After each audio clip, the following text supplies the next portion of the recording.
economy, abortion, the border, issues that matter to you. AZ's On the Fence. Now here's your host, Drew Grunwald. Good morning and welcome to AZ's On the Fence. I'm your host, Drew Grunwald. AZ's On the Fence is a nonpartisan radio show and podcast that's focused on giving Arizona candidates, ballot initiatives, a platform to inform voters. Today we are joined by State Representative and Speaker of the House, Ben Toma, who's also running for U.S. Congress, District 8. And we're going to be speaking with Tom Sims, who's an independent candidate here as a state representative for Legislative District Number 2. We're going to be talking to them about why we should vote for them. We're going to talk about the border. Is it a crisis? We're going to talk about school choice, and we're going to talk about abortion. Let's jump right in. Please welcome Arizona State Speaker of the House and candidate for U.S. Congress, District 8, Ben Toma. Welcome, Ben. Hey, pleasure to be with you. It's an honor. You know, the show is about speaking with individuals running for office, whether it's local, state, and national level. This is going to be an exciting year. Do you agree? It'll definitely be exciting, that's for sure. How about entertaining? I mean, what's been going on for the last even 18 months has been insane. So I can't even imagine what it's going to be like in the next approximately 195 days to Election Day. As our current state Speaker of the House, you have a very unique set of responsibilities, kind of like herding cats, I might say. What is your biggest struggle? None of this is easy, but tell the listeners why you wanted to be Speaker of the House and what the challenges really are to try and bring a diverse group of people together to vote. Yeah, well, there's a lot there. There's a lot to it. To be perfectly honest, you know, in terms of wanting to be Speaker, I guess I can start there first. Most of my time here at the legislature has been in a situation where we've had a 31-29 split with 31 Republicans and 29 Democrats.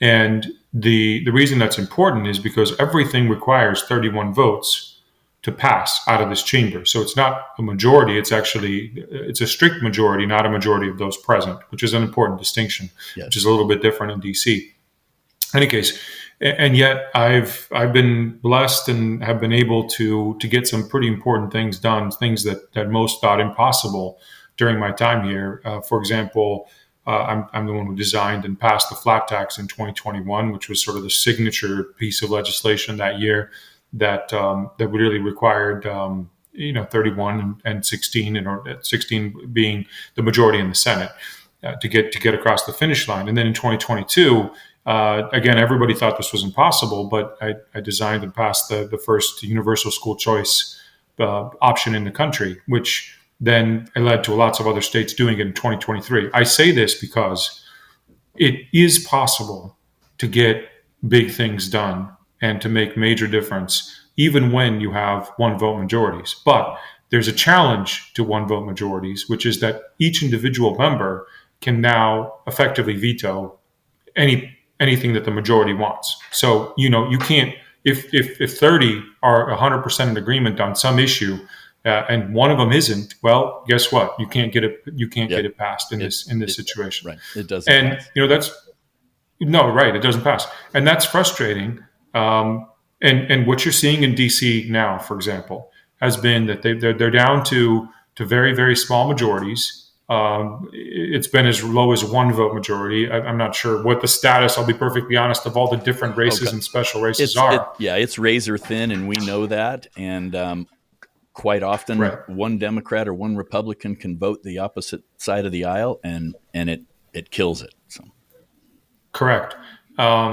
And so, as Speaker, I think you put it correctly, and it's not actually overused, but this herding cats thing has been a good visual for it, because you're constantly trying to keep the majority together, and that means keeping absolutely everybody together.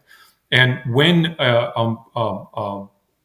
a caucus works well together, you can do almost anything.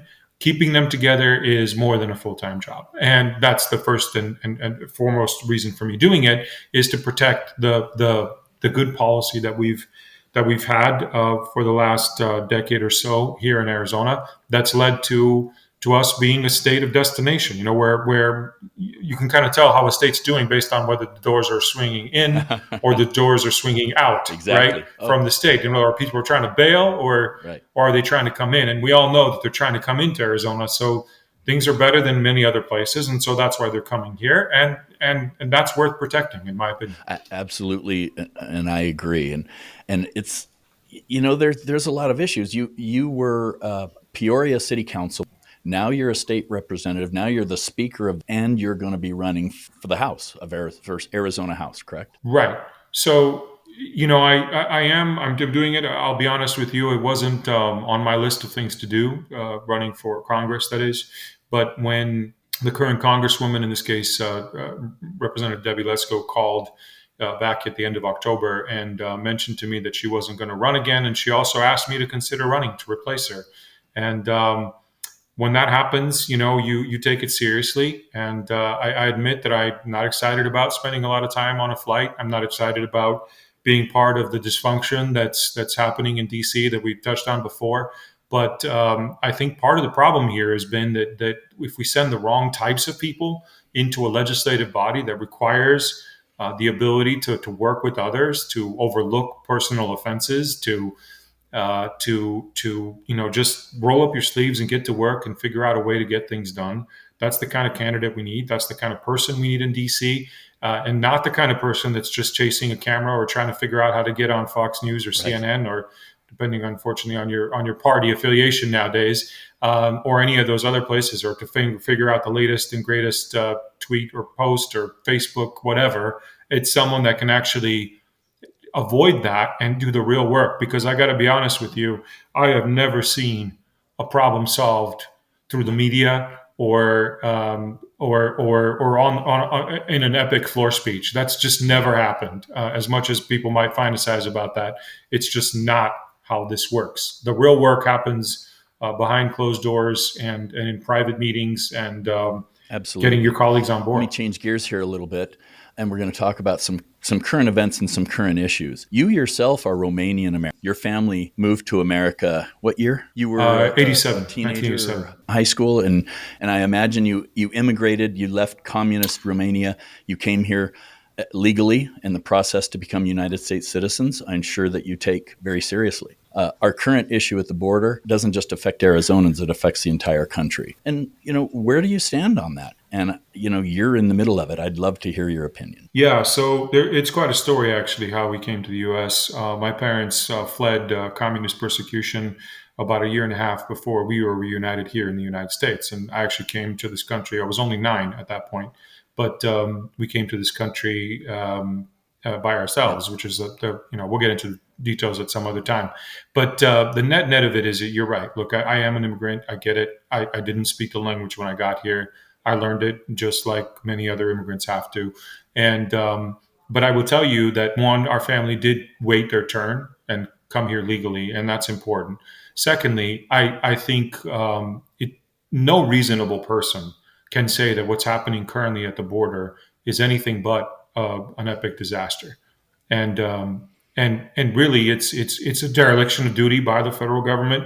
The humanitarian crisis that they've created, that alone, it should be horrifying to us, and in the long term, the cost of it is going to be horrifying. In addition to that, you have the cartel activity that this has enabled, the fact that now. What was it? 42 million pills at least of fentanyl have crossed just in Arizona in the last fiscal year, which is insane. I mean, it's enough to kill all of us. Millions and millions, tens of millions of people. Right? Yeah, pretty much. Yeah, and so that's the ridiculousness that's happening at the border and other awful things, human trafficking, sex trafficking, things that just should, and the terrorist threat, of course. Yeah, I mean, we've got. I don't know, what was it, 160 something in the last fiscal year that we know that were on the terror watch list that we caught. And we know that many of them get away, at least half or so get away. So you can do some math there. How long before that comes back to bite us? And at that point, will someone actually be held accountable for it? Because that's the whole thing about those in politics, especially those at the federal level. They seem to want to point the fingers at everyone else. And no one wants to take ownership of this. But look, with freedom comes responsibility. And I think it's important that we keep people responsible and that the citizens at large sort of wake up to this I think reality a lot and of demand the action. Arizonans are frustrated with the border. And I don't know that a lot our local representatives can do because it's a federal border, but you look at what states like, you see what Florida has done. They have a different kind of border. It's water. And Texas, whatever we try to do, it seems Mhm. like our current governor would veto it. I don't understand why she would not want things that would protect our state specifically. Well, I had hope that she would, because she actually mentioned it in her State of the State. She mentioned the border and the situation there at the beginning of our session, day one of our session. We have, some fanfare to it, and it's actually a kind of a neat time to be here and to see it. But also part of that is the governor's State of the State, much like the presidential State of the Union happens on a national level. So, and she actually mentioned doing something on the border and dealing with this issue. But since then, she's done nothing other than veto the various pieces of legislation. One of which has been the what we'll call loosely, just for the purpose of your listeners' understanding, the Texas style border bill that we sent and put on her desk. And so she didn't waste any time vetoing it. So on the one hand, she's saying she wants to do something about it, but on the other, from a policy standpoint, there's nothing there, and that. Not only nothing there, but there's actually a veto of the things that maybe could have moved the This needle is in one direction or very, another. very And fascinating. We're going to go to a break here in just a second. You're correct. listening to Arizona on the Fence with Representative and Speaker of Arizona House, Ben Toma. Ben, please hold on. Would like to speak with you in the next segment. We'll be right back.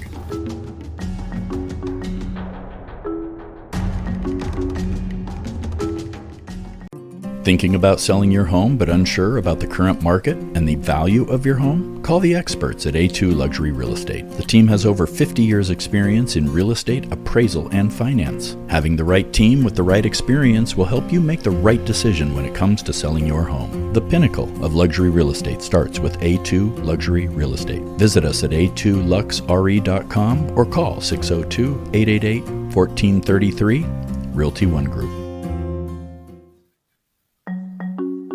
Welcome back to AZ's On the Fence. I'm Drew Grunwald, your host. And back with me, is Representative Ben Toma. We just spoke about the border here in Arizona and some of those issues. And I'd like to move on to some interesting areas about being Speaker of the House and being a member of the Republican Party for the state of Arizona. In your opinion, Ben, what is working well?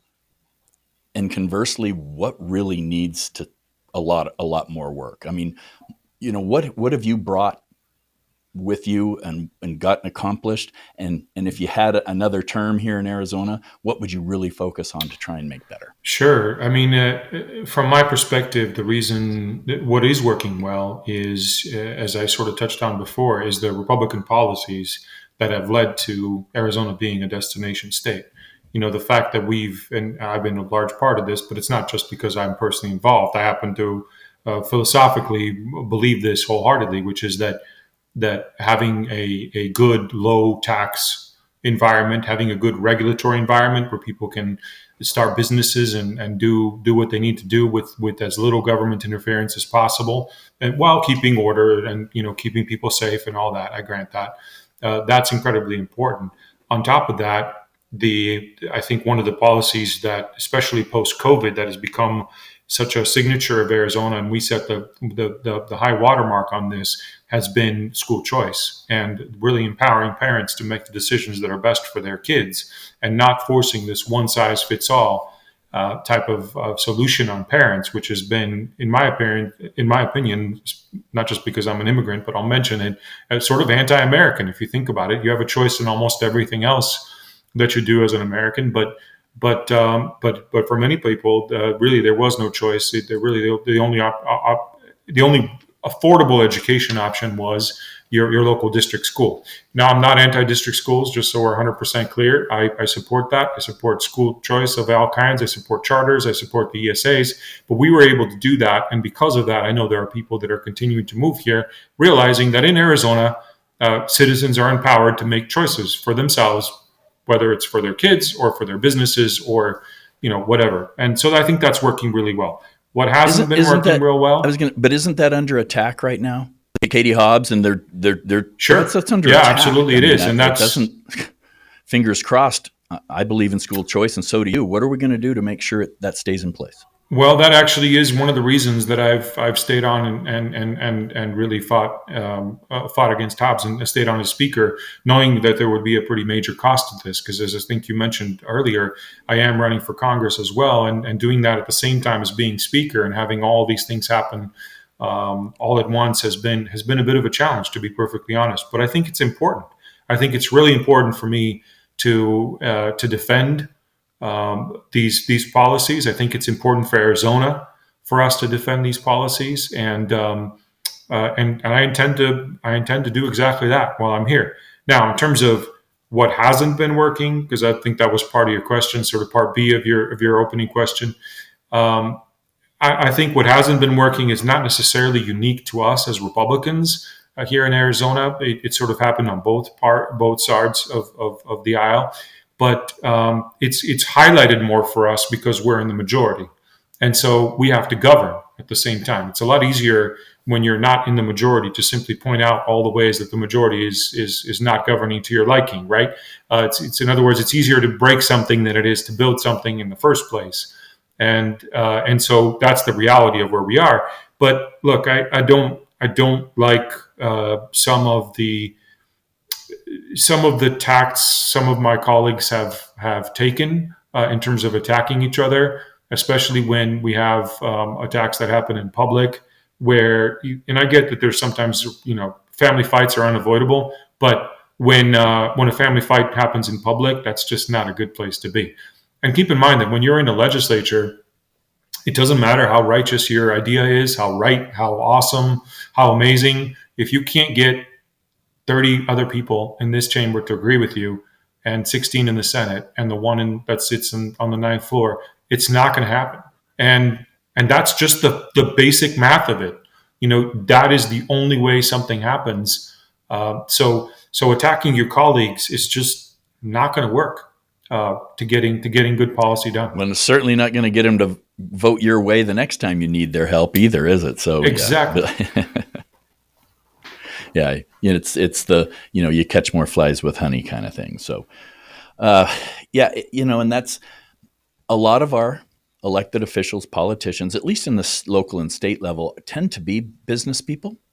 But I've noticed more in the federal side, a lot of them go to school, they get an economics degree, they get into politics right away, and their goal is to go to Washington.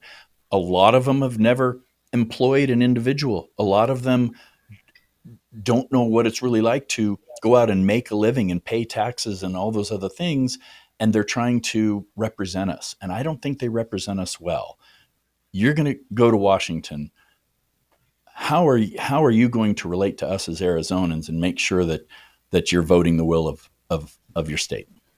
I mean, that's a great question. Look, I am a product of how I grew up and where I came from. And I can tell you, for me personally, it's God, family, country, in that order. And I think that if you get that order wrong, is where you get lost.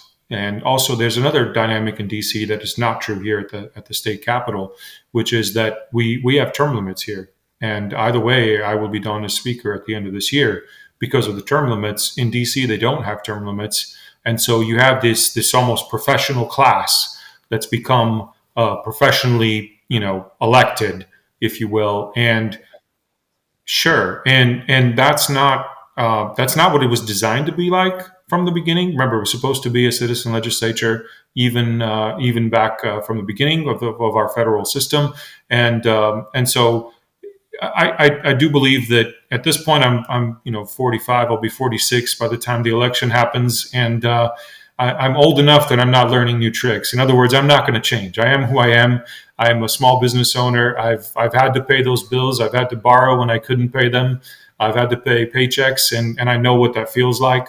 And I just can't tell you anything other than you'll know them by their fruit, as the Bible says. And my record speaks for itself. I can't promise you that I'm going to be anybody different than who I would hope am. not. If somebody elects you to represent them, we want you to be the person that you are. Don't get there and be somebody else, please. Now, you stated God, family, country, in that order. In the state of Arizona, whether you're pro-life or pro-choice, we got a problem with our current abortion law because it's arcane. It's Civil War era. It was put in place before Arizona was even a state. What should the state of Arizona do? Well, on that point, less than roughly 24 hours ago, actually, at this point, that law was repealed and was passed. The repeal was passed here in the House.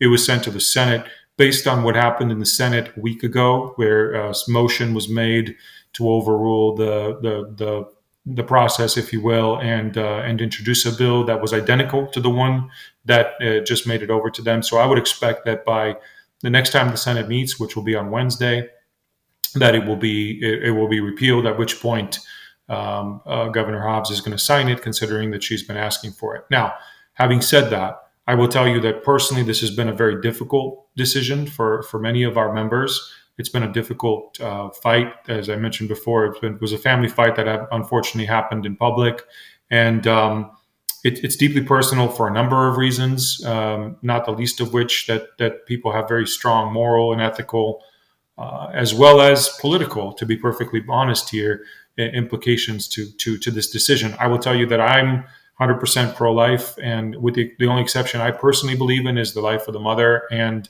as so that's how I voted. But I don't hold it against my colleagues. I think it was Ronald Reagan that said that if someone agrees with you 80% of the time, they're not an enemy, they're a friend. And that's the reality in this place. I mean, look, I've used this example before, but I've been married to my wife for over 25 years, and I don't agree with her on a lot of things. But when that happens, we don't call it quits. I don't go to Twitter to post something about it. I don't start bashing her to our friends. That doesn't work. It's not how you resolve conflicts among friends. And there are times when you just agree to disagree. And this is one that wasn't pretty, but at the end of the day, what's going to happen is going to happen. And the focus on the pro-life side now needs to be that we absolutely need to defeat the Planned Parenthood version of this that will be referred to the ballot. And that, I mean, they're calling it their so-called 24-week, but the reality of it is it would allow abortion to 9 months for all practical purposes, including partial birth abortions, which is god awful, unconscionable, and has no place in a civilized society. So we absolutely need to unite to beat that at this point. I'd like to thank both of our guests today. Make sure you join us next Sunday at 9 a.m. or download wherever you listen to your favorite podcast. Go to the website, ArizonaDecides2024.com. This is AZ on the Fence, back next week with a new show.